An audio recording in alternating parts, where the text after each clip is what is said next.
Hi, everyone. My name is Daniela Woldenberg, and I'm a first year studying English, and I'm a tour guide for the Center for British Art. And if you didn't know, the museum is currently closed for renovations until spring of 2025.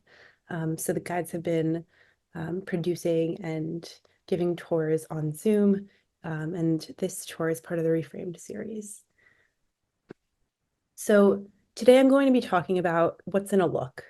I'll be exploring glances and relationships in British portraiture. So this topic is something that's particularly of interest to me. I am a portrait artist myself, and I'm very interested in the way that a subject's glance or gaze can really direct the audience's experience of a portrait, and their understanding of the story behind it. So to give you an overview of the presentation, I'll be talking about four pieces, including The Irish Girl by Ford Madox Brown, The Beggar's Opera by William Hogarth, The Artist and His Family by Benjamin West, and Study of a Head by Francis Bacon. So when looking at The Irish Girl, I'm going to be primarily talking about the subject's identity, and Brown's representation of it. And in The Beggar's Opera and The Artist and His Family, I'll be looking at what's going on, like the dynamics between all of the figures in the paintings, and how elements like color, and form and other details really contribute to the story that's being told in the portrait. And finally, in Study the Head, I'll be looking at the subject's agonizing look, and unpacking the inspirations behind it and also the techniques that Bacon uses to really emphasize his message. So key questions that I'll be thinking about are, what do glances reveal about the relationship between a figure and artist or between multiple figures and paintings? Which details contribute to the success of storytelling in a piece? And how do artists use techniques and elements like color, light, and abstraction to convey a message or story? So the first piece I'm looking at is The Irish Girl. We can see that her status, she is a flower girl. She's holding cornflowers. And interestingly, the way that Brown found this model is that he was looking for figures to paint in his masterpiece work.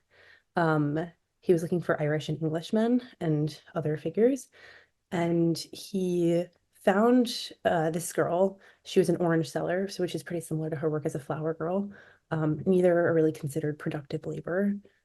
And he found her and he wanted to paint her portrait. And interestingly, in his masterpiece work, he depicts Englishmen like toiling at labor, while he depicts like Irishmen, who are somewhat floundering, pretty lazy maybe, and they're distinguished by their dress. They're not really engaged in labor. They're rather like looking at trees. So this is some interesting context to consider before I dive into the visual elements of the piece, just in thinking about Brown's representation of the Irish girl and how we might understand how he perceives her. So the first thing that I want to talk about in the theme of the presentation is the Irish girl's glance. She's looking away from the viewer. She's gazing at something probably outside the frame. Um, and I think this kind of might suggest two potential things about her. One is Brown's interest in her as this like enchanting, somewhat ethereal figure. She's mysterious. She's looking at something that we would like to know what she's looking at. And second, it's possible that she's uncomfortable. The way that I see this is that she's kind of hiding herself behind her kimono. Her hand is not exposed. As well as if you look at the top left of her forehead, you might notice some like creases, and shadows. It almost looks like her eyebrows somewhat furrowed. So this might suggest that she's uncomfortable with the painter and she's not able to look him directly in the eye. I think it also um, I think it also conveys the fact that she looks away, I think conveys maybe a lack of agency, a lack of power. And I'll get into that more in the next slide. Another thing that I wanted to discuss is for Madox Brown's interest in color in this piece, you can really see that red and blue appear as motifs. She's holding the cornflower. There's even a suggestion of maybe some blue that might behind her ear. Maybe that's another flower. And you can even pick up on hints of blue in her complexion, specifically around her chin, around her nose and eyes, and also in like the whites of her eyes. And of course, there's red. She's wearing a red kimono. The background is reddish. Her hair has some red highlights, and her lips are this red color. So it seems like Brown has this interest in aesthetics, in really beautifying this work. And maybe that kind of has to do with his outlook on her as enchanting. Um, so another detail to consider is that she's against this like flat background. She can really be anywhere.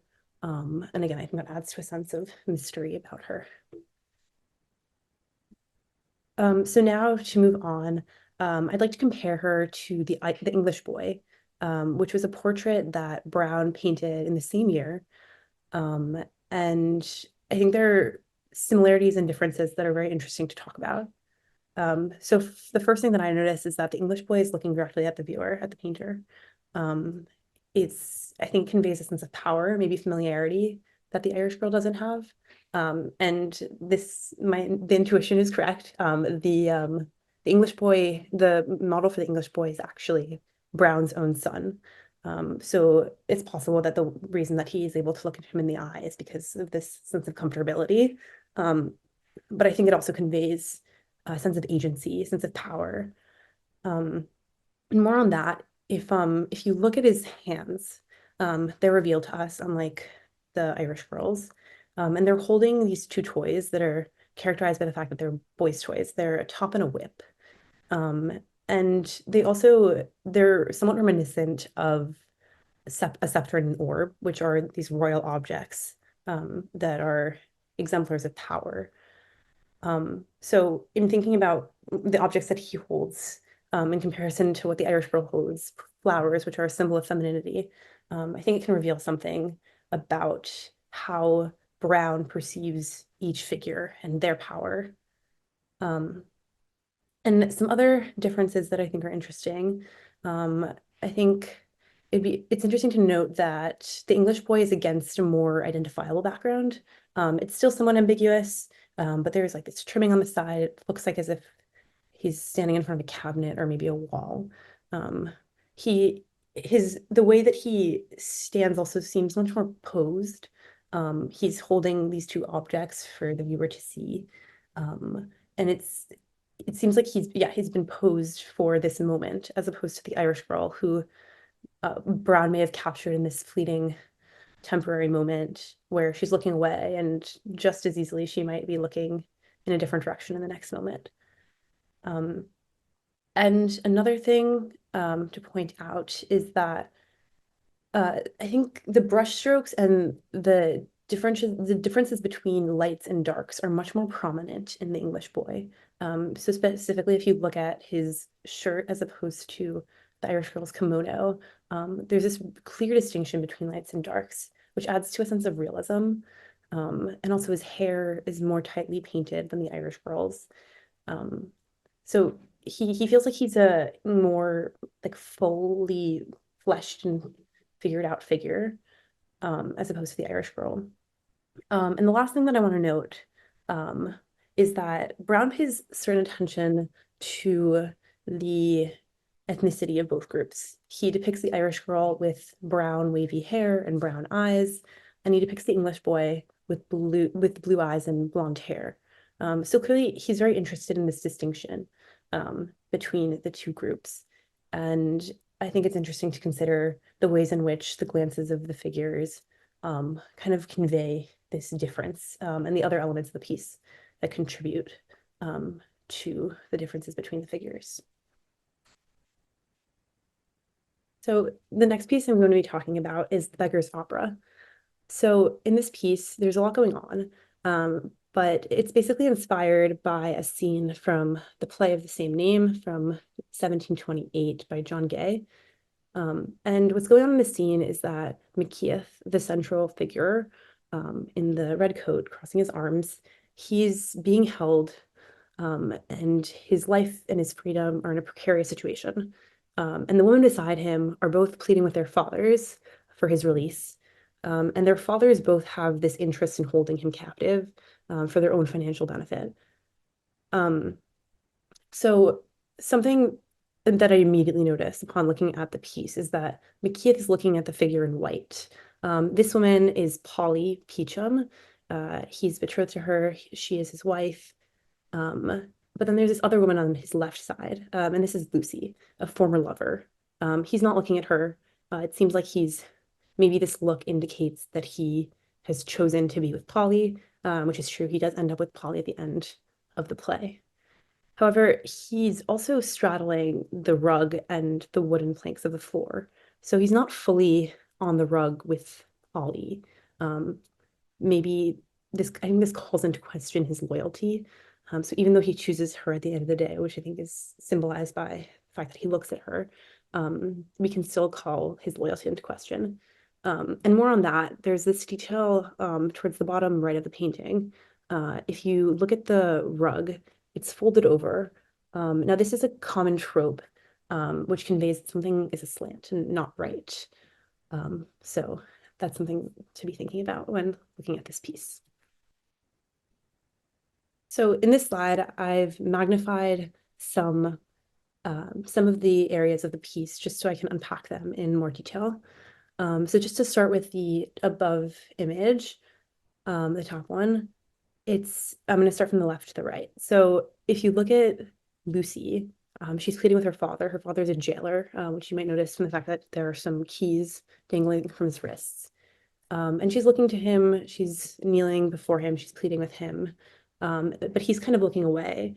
He seems to be a little unimpressed. His hands are towards her, as if to say, like, stop, or I don't really care. And instead he's looking at McKeith. And again, like I said before, McKeith is looking at Pauli, the woman in white, which might represent the fact that she's his bride. And Polly's motioning to her father. A detail I really like is that she's clutching onto his coat. You can really see that she's pleading with him, and he's pointing to his ear as if to listen.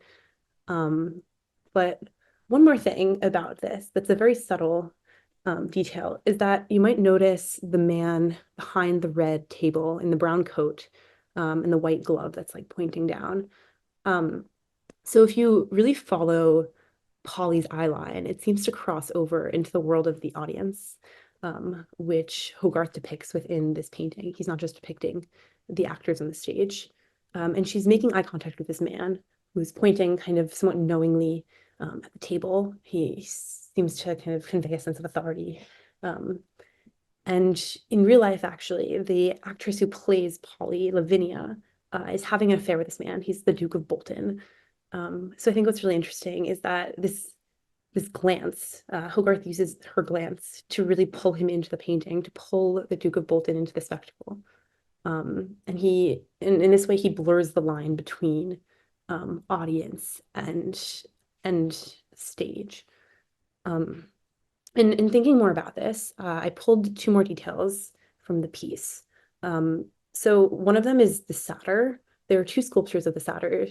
And the satyr kind of is in this atmosphere that encompasses both the audience and the actors. So maybe it applies to both.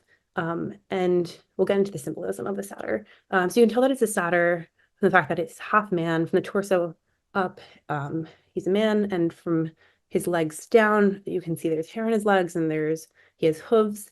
And satyrs represent like an appetite or desire for sex, which is very strong. And I think that Hogarth uses this kind of symbol to evoke something about the actors in the play, to say something about McKeith, who's in this precarious situation because of his licentious actions, because he involves himself in many affairs. But I think, again, it also has to do with Lavinia and the Duke of Bolton, who are people in real life. So it seems like the satyr kind of symbolizes both the affairs of the play, and also affairs in real life. So the next detail that I wanted to talk about is this inscription on a blue ribbon that is next to the coat of arms at the top of the painting. So it's difficult to see, but if you look really closely, it says "Veluti in speculum," which is a Latin phrase that means clear as in a mirror. Um, and so it seems that Hogarth is really trying to convey that the theater and this play specifically are a mirror into reality, into real life. And you can really see this, the fact that he includes this depiction of Lavinia looking at the Duke of Bolton. The affair happens just in real life as it does in the play. Um, and again, I think it's just brilliant that a glance kind of brings that added element into this story. So the next piece I'm going to be talking about is The Artist and His Family by Benjamin West.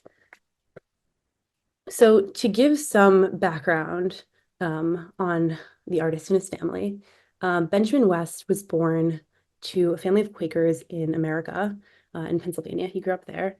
His father was an innkeeper, and he eventually became very interested in art and pursuing a career in it. And he left for London and for Italy and studied there. And he became quite successful. He was even a favorite of King George III. So he really entered this cosmopolitan society, which was a departure from his life as a Quaker growing up.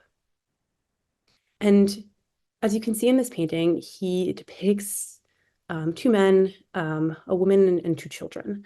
And the two men are his father and half-brother, his father being the one in the right in like the lighter brown coat, and his half-brother being the one in the darker coat, and his wife sitting in the chair by her two children.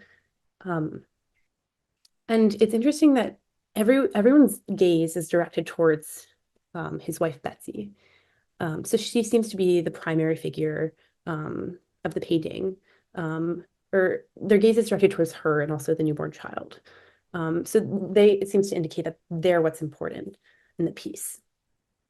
And in thinking more about the gaze and the facial expressions of each figure, I'd like to turn your attention to Betsy's face. She looks very calm. The light hits her forehead very nicely, and none of her features are scrunched up or have creases around them. She has this very serene look to her. And it almost seems like she's mimicking the like immense calm that her newborn has on his face.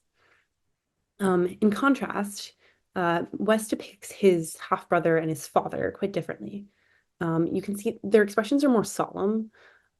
Their lips are kind of flat, and you can even see kind of the eye bags in his half-brother's face. They're highlighted.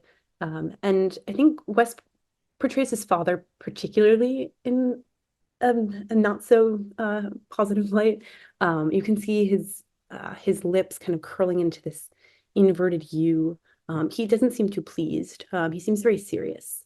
And I think another way that we can see that as viewers is that both West's father and half brother are sitting in this like somewhat stiff position. They're in the same position. They have one leg out.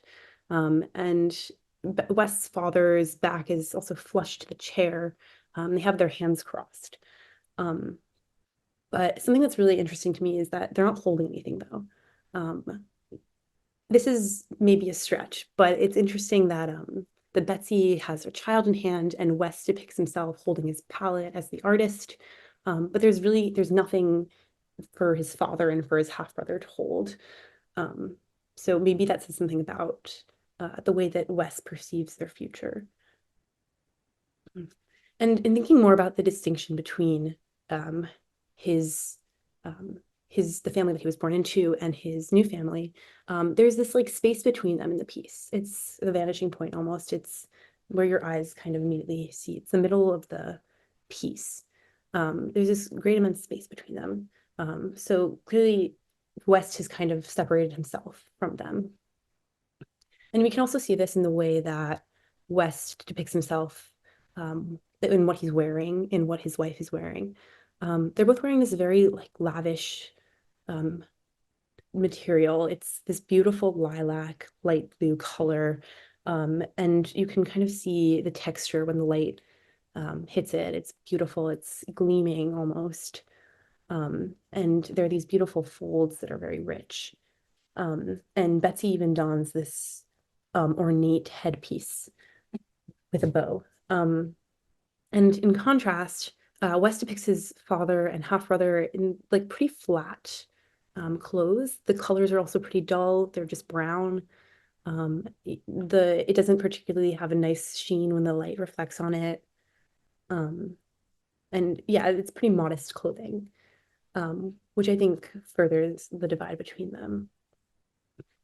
Um, and another thing that's interesting about this piece is that Betsy and West and their two children, they're sitting by the window. They're bathing in this light. Whereas I would say the father and the half brother are not in darkness per se, but they're not really basking in the light either. Which I think might have to do with something that West conceives about his family's enlightenment um, and their knowledge as being part of this cosmopolitan society, in contrast to his father and his half-brother, who are somewhat in the dark, living this modest life as Quakers. And another thing that I wanted to talk about is West's positioning of himself. He stands behind his father and his half-brother, so he doesn't fully remove himself from the family that he was born into. But he does stand above them, and he also looks past them. And this ties into what I was talking about earlier about where his gaze and where everyone's gaze is directed at. He's looking towards his wife and his child, and he's holding his palette. So it seems like they are the main subject of the piece. They are what's important to him to depict. And again, I just think that it's great that there's so much that you can understand about a story, about dynamics, by first kind of noticing glances, and how they direct your gaze as the viewer.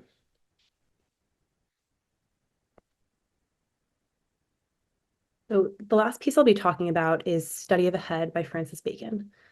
So something that is particularly interesting about this piece, that stands out to me in contrast with the others, is that the figure is looking directly at the viewer, despite the fact that his vision is obstructed by these broken glasses that you can notice in like the thin black wiring.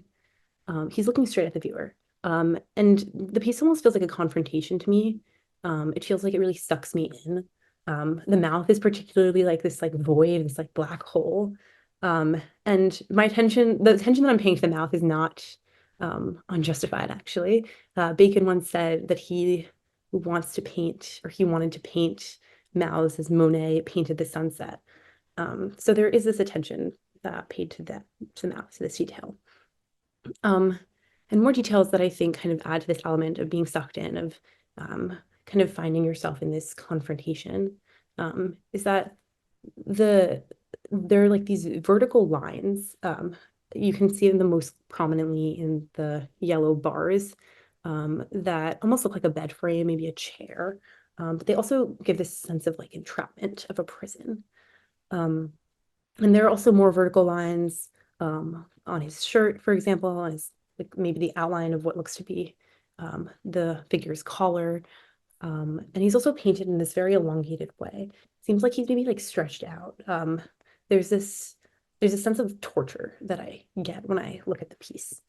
Um, and other lines that I think are interesting to consider are the faint outlines of the wall and the ceilings.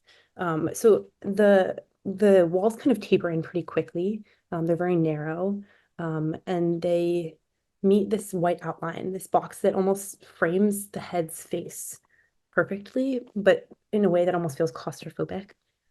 So again, I think this kind of immediately sucks you in as the viewer. And some other elements that I wanted to talk about in this piece. The fact that Bacon, his brushstrokes are somewhat harsh. They're not always connected to others. And the piece almost looks unfinished at the bottom. And I think this maybe adds to the sense of distress that he hopes to convey, of the figure being in this agony.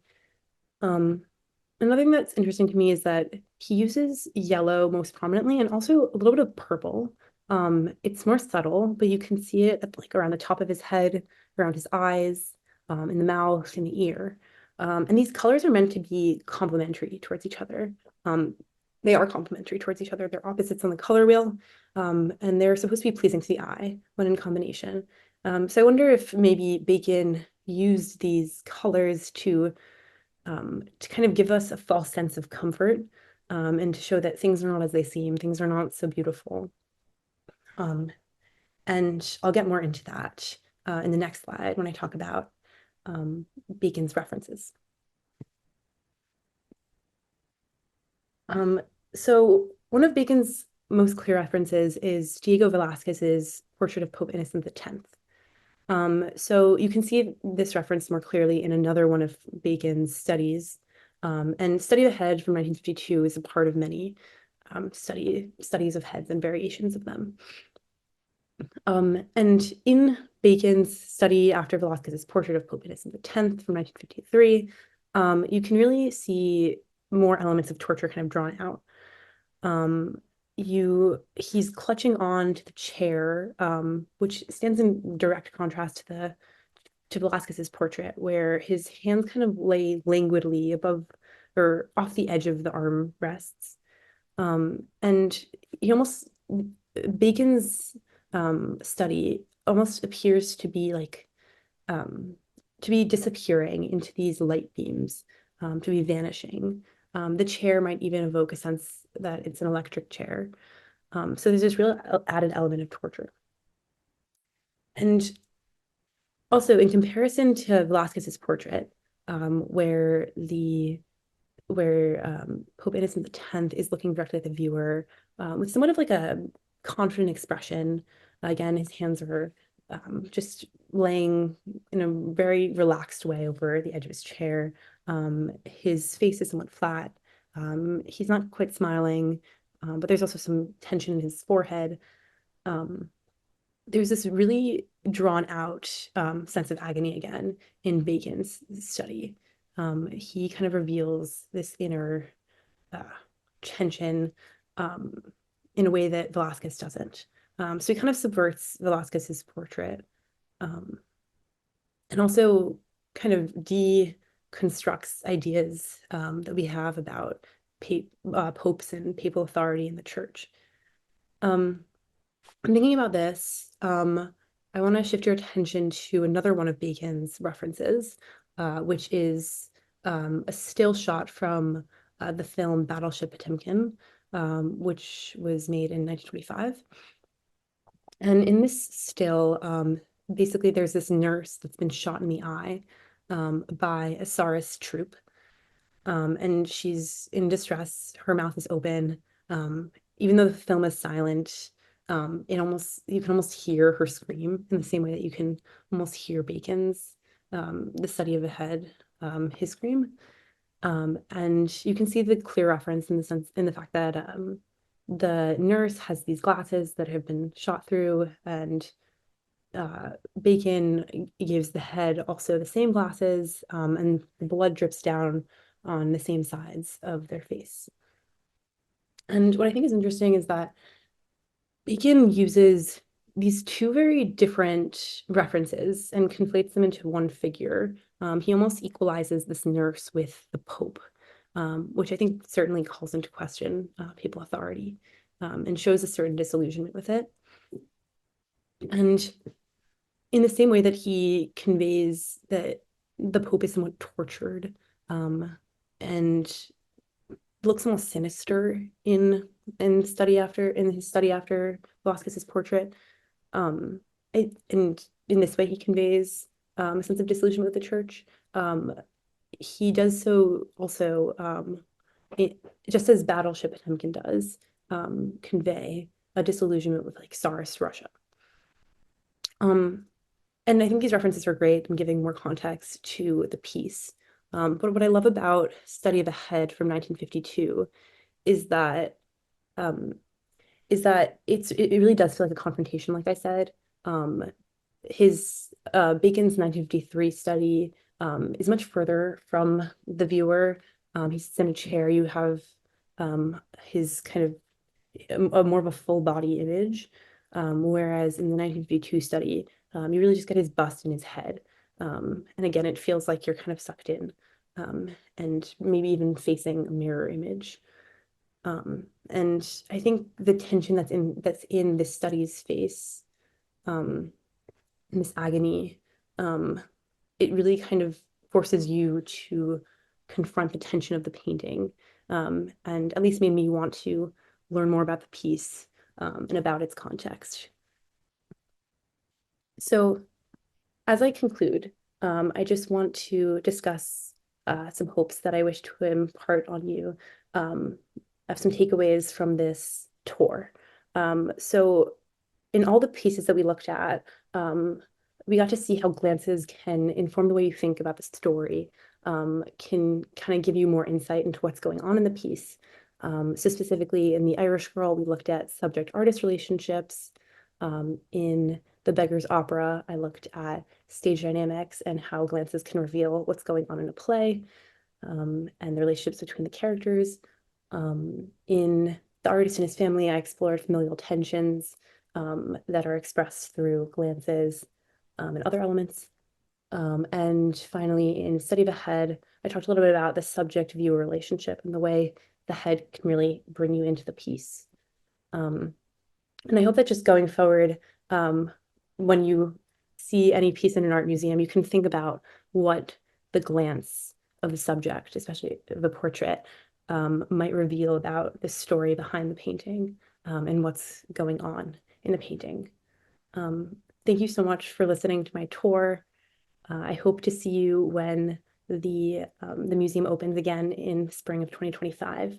And stay tuned for more tours from my fellow guides, ahead. Thank you so much.